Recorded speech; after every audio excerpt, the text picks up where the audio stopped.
भारत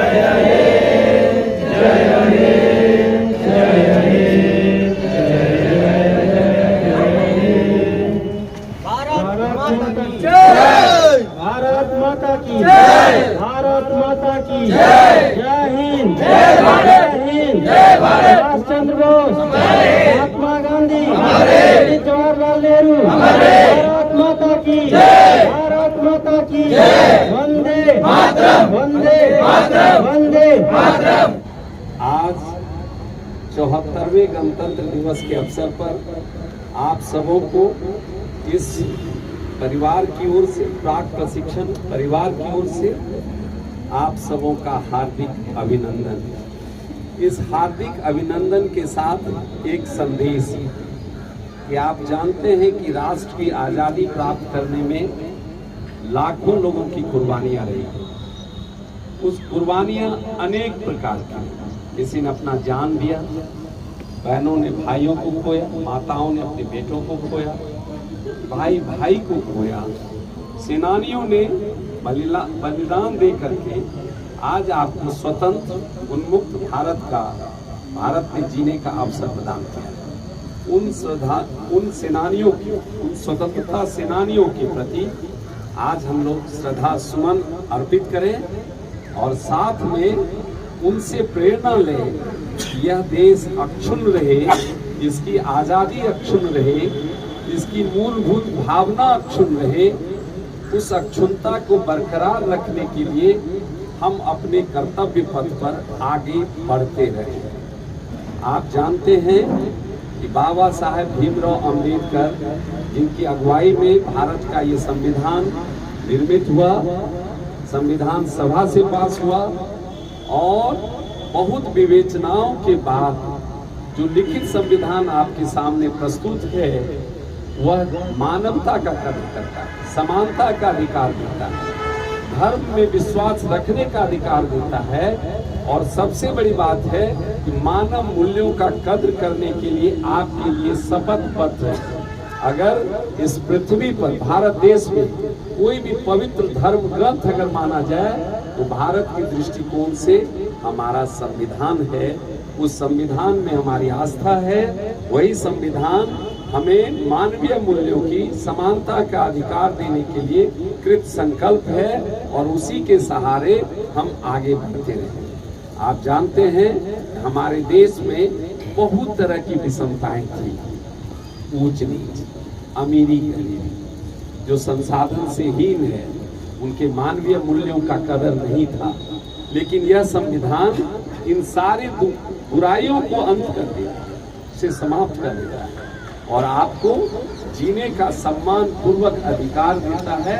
और जब आपके अधिकार का हनन होता है तो जनतांत्रिक तरीके से आप उस अधिकार को प्राप्त करने के लिए आगे बढ़ते हैं और बढ़ सकते हैं। यह संविधान अक्षुण्ण तब रहेगा जब हम समृद्ध रहेंगे। समृद्ध का अर्थ ये नहीं कि धन संपत्ति से, समृद्धता का अर्थ है कि ज्ञान से। आप यदि ज्ञानवान हैं तो अपने मूल्यों की रक्षा करेंगे, देश की मूल्यों की रक्षा करेंगे, देश की संस्कृति का रक्षा करेंगे, सेनानियों का जो बलिदान है उसके महत्व को समझेंगे।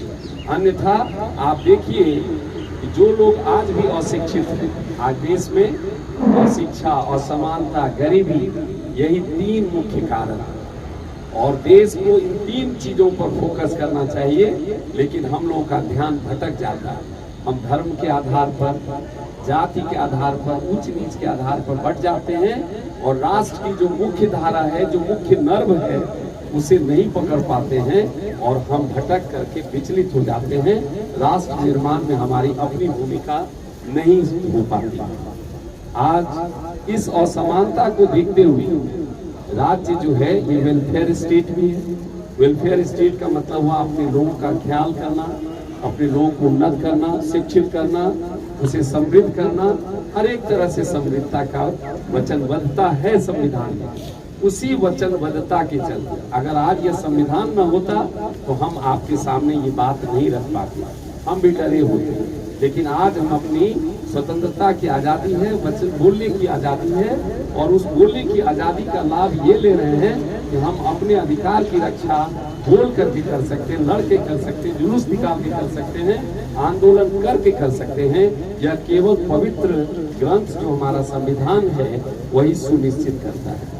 आप जब ये हमारा वेलफेयर स्टेट है, वेलफेयर स्टेट में राज्य की जिम्मेदारी है कि लोगों के जो वर्षों से, मान लीजिए दलित है, पिछड़ा है, शोषित है, उसे भी सम्मान पूर्वक जीवन मिले, वह भी मुख्य धारा में जुड़े। तो राज्य सरकार, केंद्र सरकार आपके लिए योजना लाती है। लेकिन हम सभी क्या है, अभी भी शिक्षित नहीं हो पा रहे, अपने अधिकार से अवगत नहीं है। हमें कुछ जो मिलना चाहिए अगर नहीं मिल रहा तो हम लड़ के लें। ये राज्य हमारा, यह देश हमारा, हमारे लिए।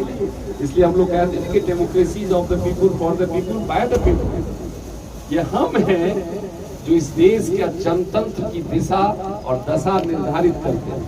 तो राज्य सरकार की जो योजनाएं हैं कि आपको मुख्य धारा में लाना है, मुख्य धारा में लाने के लिए SC, ST और OBC के छात्र छात्राओं के लिए निःशुल्क कोचिंग की व्यवस्था की जाती है। सौभाग्य है हम सबों का कि हमारे बीच में विद्वान, कटिबद्ध, प्रतिबद्ध शिक्षक हैं जो आपको देने के लिए तत्पर है। जरूरत है कि आप उनसे लेने के लिए आगे बढ़ें। जब आप ज्ञानवान होंगे तभी देश सुरक्षित होगा, तभी देश की मर्यादा की रक्षा करेंगे, देश की सीमाओं को परिभाषित करेंगे और सीमा को अक्षुण्ण रखने के लिए आप आगे बढ़ेंगे, बलिदान देंगे। आप जब समृद्ध होंगे तो राज्य, आपका समाज समृद्ध होगा। पहले तो आपका परिवार होगा, फिर समाज होगा, जिला होगा, राज्य होगा, राज्य से देश होगा और देश सब समृद्ध होगा तो अंतर्राष्ट्रीय स्केल पर, स्तर पर आपकी पहचान होगी। तो आज के इस पवित्र अवसर पर हम अपने छात्र छात्राओं को यही कहते हैं कि राष्ट्र के निर्माण में पहले अपने आप का भी निर्माण करें। अपने आप का निर्माण अपने ज्ञान से आप कर सकते हैं और ज्ञान की प्राप्ति हमारे शिक्षकों के साथ मिलकर आप कर सकते हैं। आप में कभी भी अशिष्टता नहीं होनी चाहिए। विषमताएं हैं, आजादी के समय तो विषमताएं थी, लेकिन एक तरंग था कि हमें आजाद होना है, इस मुल्क को आजाद करना है।